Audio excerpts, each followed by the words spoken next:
Apprendre à comment aimer, la troisième partie. Troisième partie A. Partie 3A. Dans la série, comment apprendre à aimer. Puis je vous ai partagé il y a une couple de semaines pourquoi on a besoin de parler de ça.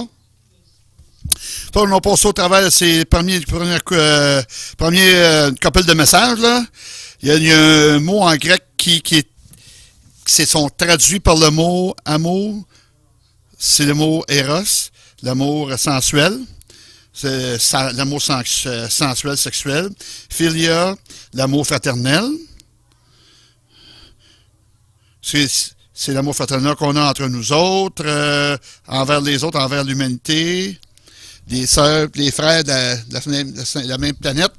C'est l'amour storge, c'est l'amour familial, l'amour que le père et la mère vont avoir pour leurs enfants, entre nous autres, dans la famille, parce qu'ils sont dans la famille. Puis c'est dans le même ordre d'idée, on a cet amour naturel-là pour le corps du Christ. Puis on a aussi le quatrième mot, agapé. On dit que c'est l'amour de Dieu. La Bible dit que Dieu est amour. Dieu est agapé. Dieu est agapé. Et puis, fait que c'est l'amour agapé, c'est l'amour qui vient de Dieu. L'amour agapé, c'est l'amour qui vient de l'esprit de Dieu. Pour vraiment pas aimer agapé, si vous n'avez pas un niveau d'amour agapé, un non-croyant, mais vous avez la plénitude de l'amour du Christ quand vous êtes croyant, parce que Dieu est amour, l'amour vient de Dieu. C'est sûr que Jésus était fait son ascension au ciel, qui a envoyé son Saint-Esprit. Il a dit, ses disciples, c'est un nouveau commandement que vous êtes agapés entre vous autres, là, l'un et l'autre. Dieu qui veut qu'on s'aime entre nous autres, qu'on adopte un niveau d'amour, c'est un nouveau commandement. Vous avez jamais été capable d'aimer agapé, avant que ça ait été déposé par le Saint-Esprit, vous n'avez pas été capable. Jésus a dit, quand vous exprimez l'amour agapé, les autres gens, c'est la preuve que vous êtes un de ses disciples. C'est assez intéressant à dire. C'est pas pour faire un show. Tu peux pas enseigner un chien des nouveaux trucs. Tu peux enseigner un chien, si un chien a fait ces affaires-là extraordinaires, tu peux enseigner un humain à faire ces choses-là. Ça ne veut pas dire qu'ils sont chrétiens. Voici la preuve que vous êtes un chrétien. Si vous aimez d'un amour agapé, ça, c'est l'amour qui est c'est plus que de la théologie. C'est mieux que la théologie. C'est mieux que même les bonnes œuvres. La preuve définitive de l'amour, c'est quand vous agapez les uns les autres. La semaine passée, on a regardé la description de Paul de l'amour agapé. Il y a 14 descriptions différentes. Puis on va regarder ça rapidement. L'amour agapé attend. L'amour a à cœur des autres. L'amour donne. L'amour agapé honore. L'amour s'humilie devant les autres. L'amour agapé respecte les autres. Se tourne vers les autres et accepte l'opinion des autres. C'est l'amour agapé supporte. Ça efface les erreurs des autres, les échecs des autres. Ça cherche la vérité dans chaque situation. L'amour agapé reste pour le reste le bien des autres. Ça te fait confiance aux autres. L'amour de l'autre, ça a des attentes pour les autres, pour le mieux des autres. L'amour persévère. Il y a une grande liste de choses qu'on a besoin d'avoir de la grâce de Dieu. Qu'est-ce qu'il nous a besoin de faire? Qu'est-ce que je voudrais faire? C'est sûr qu'on regarde des habiletés spécifiques que j'aimerais vous partager. Certaines de ces habiletés-là, pour pouvoir relâcher l'amour agapé des autres, fait que je dois regarder, la première habileté, on va juste regarder, c'est pas vraiment simple. C'est apprendre comment poser des questions. Si vous avez quelqu'un à cœur, si vous voulez lui montrer l'amour agapé, demandez comment apprendre à poser des questions. C'est la façon de comment apprendre vis-à-vis demandez, poser des questions. Pourquoi est-ce qu'on a besoin de poser des questions numéro 1? Pour apprendre plus d'informations. Pour apprendre plus d'informations. Plus que rester à un niveau superficiel. juste à la surface. On peut demander poser plus de questions pour aller en profondeur. Comment ça va? T'es correct? Comment ça va vraiment, là? Comment est-ce que ça va dans telle situation? C'est des combats que tu m'as partagés, là. Je vais te demander des questions plus profondes. Comment ça va, Livre? T'as l'air fatigué. Il faut que tu demandes poses des questions plus en profondeur. On peut demander plus que des informations. Ah, vous dites, t'es correct? OK, merci pour ce mot. Ce beau mot, oui. Peux-tu donner une idée, peut-être, qu'est-ce que ça veut dire vraiment quand tu dis oui? Puis en posant des questions, on peut aller plus en plus profond dans nos conversations. J'ai dit que quand il voulait faire découvrir, pourquoi qu'il essaye de me lapider? Il savait, mais il a juste savoir. Il a essayé de me lapider à cause de ça. Non. C'est quoi? Quel est le miracle qui fait que je sais que vous voulez me lapider? Parce que là, tu prétends être Dieu, là. Ah, là, j'ai compris. Puis en même temps, Jésus a mis les choses au clair. Jésus a vraiment prétendu clamé de Dieu. Il dit, non, je suis le fils. Il a mis ici les choses au clair, qu'il est le fils de Dieu. Il a dit, tu sais. Une autre raison, c'est pourquoi on a posé des questions, c'est pour clarifier la communication. Pour clarifier la communication. Plutôt que de faire des hypothèses. Oh, ils ont dit ça. Oh, ils doivent penser ça. Ça serait peut-être bien mieux de... J'ai entendu dire ça. C'est ça que tu voulais dire? Oups, non, c'est pas ça. Juste te poser des questions pour clarifier. Tu sais, donner une rétroaction pour savoir c'est quoi ce qu'il y en est, pour avoir une meilleure idée. Jésus a fait ça aussi. Il voulait que ses disciples, pour être sûr qu'ils sachent qu'il est Dieu. Croyez-vous que j'ai Dieu? Qu'est-ce que vous pensez? Qu'est-ce que vous pensez de moi, là? Puis il a laissé, il a ouvert son jeu pour savoir qu'est-ce qu'il pensait vraiment d'eux autres. Puis juste en posant la question. Si on vraiment l'aime les gens, on veut vraiment amoureusement le problème caché. Ils ont toutes des faiblesses. Ah, t'as une attitude imbécile, là. Ah, t'as ci pis ça. Ça, c'est bête, là. C'est pas assez mal élevé. On apprend à poser des questions. Comme, pourquoi t'as répondu de cette manière-là? Si, de voir qu'est-ce qu'ils vont dire. T'as l'air vraiment anxieux. Anxieux. Bon, puis là, on apprend à découvrir qu'est-ce qui se passe dans leur vie, puis qu'on ne pensait pas d'eux autres, là. On pose des questions. J'ai un autre. Je vais aller rapidement, là. Numéro 4. Pour aider les gens à découvrir et gérer leurs motifs erronés, les mauvaises raisons. Ça, c'est tes attitudes imbéciles. On n'est pas là pour critiquer les fruits. On est ici pour guérir les racines. Faites pas ça en attaquant les fruits. Par exemple, qu'est-ce qui t'a motivé à faire ce que tu as fait? Puis là, tu apprends à avoir une rétroaction, un feedback. Ah, là, je le sais. Ah, ça, c'est ton motif. Je le savais. À la place, tu me poses des questions. Qu'est-ce qui t'a motivé à faire ça? Puis vous voyez qu'est-ce qu'ils vont dire. Une autre chose. Un exemple biblique, mais j'ai une histoire. Pour aider les gens à découvrir ce que Dieu veut faire dans leur vie. Au lieu de dire, tu devrais faire ça. Ça, c'est le genre d'emploi que tu devrais avoir à la place. Juste demander aux gens, quand tu vas savoir cette situation-là, pourquoi est-ce que Dieu va permettre de te passer au travers de cette épreuve-là? Je voulais être un pasteur de petite vie, c'était mon désir. J'étais un gars de fermier, j'étais un gars de ferme. Quand j'ai gradué pour l'université, puis éventuellement, je voulais devenir le pasteur un pasteur de gars de ferme. Je faisais partie d'une des plus grosses églises de Toronto.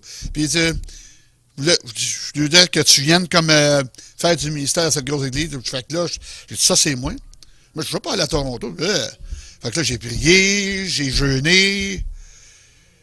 Sinon, c'est tellement raison que je dois aller dans une grande ville. J'aime mieux aller dans une petite ville. Fait que j'ai dit, si tu veux que je vais vraiment dans une grande ville, je peux faire ça. Je suis prêt à y aller. Quand j'ai fini de prier ça, j'ai reçu un appel de cette église-là. Le conseil était prié, puis jeûnait. Puis je pense qu'on a entendu, vous n'êtes pas le bon gars. Je me demande, pourquoi as-tu fait...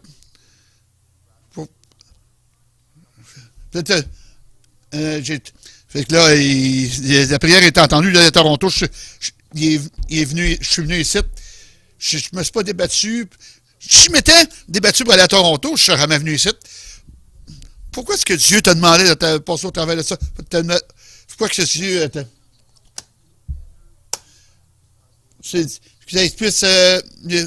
C'est vraiment un amour. C'est demander de poser des questions, aider les gens à se remettre à la traque. Une autre chose finale, pour enrichir les gens avec de nouvelles idées, avec des nouvelles... comment est-ce que je vais amener les gens à m'obéir? Pourquoi est-ce qu'on pose la question? Qu'est-ce que c'est des choses que tu pourrais changer dans ton style de parentage pour que les enfants puissent t'obéir? Non, les menacer avec une cuillère là, pour les motiver à écouter. Comment est-ce que je vais amener mon épouse à me respecter? Quelles sont les choses spécifiques? Qu'est-ce que les choses que ton épouse t'a demandé à faire? Puis là, elle te respecterait sur les faits. Juste en posant des questions, ça pourrait enrichir la personne pour qu'ils puissent faire ça dans leur vie. C'est pas l'ennemi qui pointe les problèmes des autres, les faiblesses, les échecs. Il pose des questions sages pour aider la personne pour penser au niveau de son mode de pensée, là. Moi, je n'avais pas pensé à ça, là. Puis j'ai plusieurs exemples. Désolé, je n'ai pas vraiment le temps de tout partager ces choses-là, mais peut-être un jour. Si cette chose-là, à propos de poser des questions, c'est un outil puissant pour nous aider, pour rejoindre les autres, pour bâtir des relations. Puis je mentionne ça parce que Jésus, il n'était pas habile juste à poser des questions. Il a toujours posé des questions. C'est vraiment incroyable. Tous les exemples dans l'Évangile, comment est-ce qu'il posait des questions. Puis un jour, un expert de la loi, un scribe, un avocat, il est venu à Jésus. Ce gars-là a posé des questions à Jésus, puis Jésus, il a rétorqué en posant une question. Ça, c'est l'habilité numéro 2, comment connaître notre voisin. Luc 10, 25, 29, 25, 20. Un docteur de la loi se leva et dit à Jésus, pour le tester, « Maître, que je dois faire pour hériter la vie éternelle? » Jésus lui dit, « Qu'est-il écrit dans la loi? » Il dit, j'ai venu avec une question. Qu'est-il écrit dans la loi? Comment tu le lis? Il répond, c'est assez intéressant parce que c'est un avocat. Puis Jésus a que sa question, t'es un avocat, là? Laisse-moi te faire un quiz. Tu te poser des questions. Tu es un expert dans la loi. Qu'est-ce que la loi dit? Qu'est-ce que tu devrais faire? Tu aimeras le Seigneur ton Dieu de tout ton cœur, de toute ton âme, de toute ta force, de toute ta pensée, et ton prochain comme toi-même. Tu as bien répondu.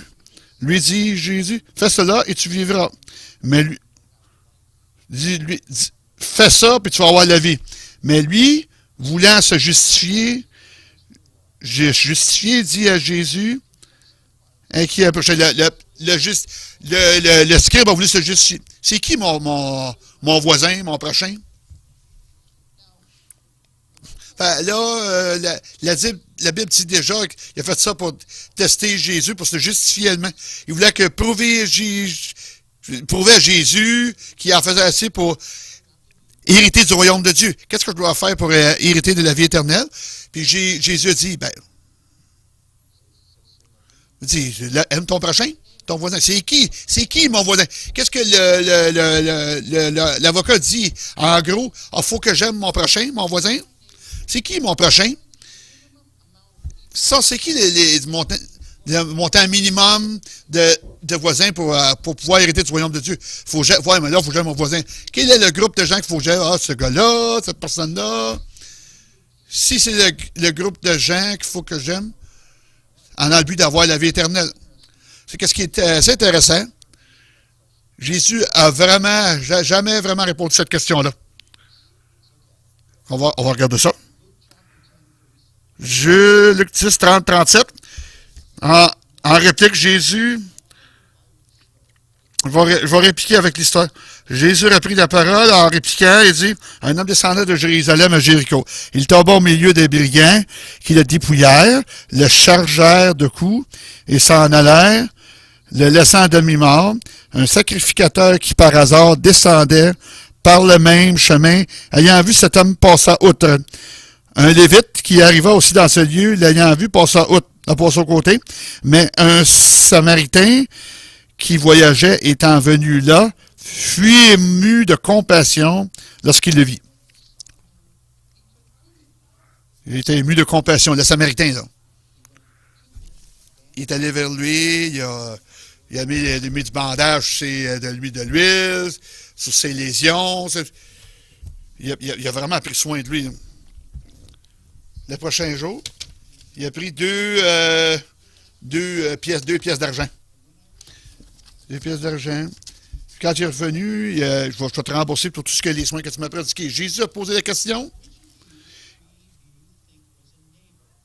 De quel de vous pensez de ces trois qui étaient le voisin? L'expert dans la loi? Yep. Évidemment, celui qui avait la miséricorde envers lui. Jésus lui a dit, vas-y et fais comme tel. En d'autres mots, apprenez à être un voisin. Le prochain, là. Ça, c'est ce qu'un prochain fait. Donc, va donc apprendre à aimer ton prochain. La première chose qu'on va aimer pour être un bon voisin, un prochain. Il y a des gens dans le besoin qui ont de notre aide. Pas seulement l'aide de quelqu'un d'autre.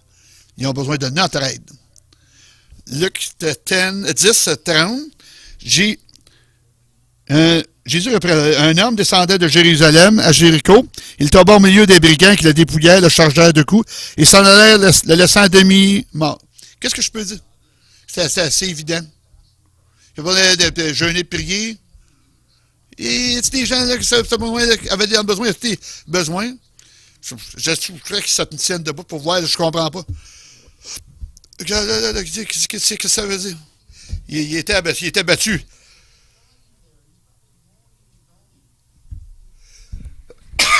On n'a pas besoin vraiment de discernement pour voir que là, écoute, là, pas besoin de se tenir debout pour voir qu'est-ce qu'il y a de l'air, là, c'est assez évident, là, tu sais.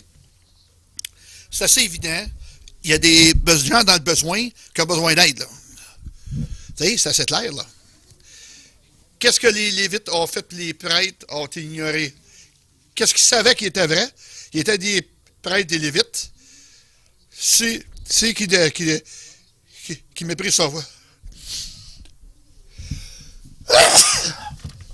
Celui qui déprise son prochain, là, commet un péché, mais heureux, c'est celui qui a péché. Il y a une bénédiction qui attend d'être reçue. Le Proverbe 14, 31. Opprimer le pauvre, c'est outrager celui qui l'a fait, mais avoir pitié de l'aide gens, c'est l'honorer. Ça, des gens dans le besoin, il y a besoin de profession de honorer les gens. Puis encore là, il y en a un qui était dans le besoin, puis ils ont passé aux côtés de lui, puis ils ont complètement ignoré Dieu, là, tu sais. Si on veut apprendre à comment aimer notre voisin,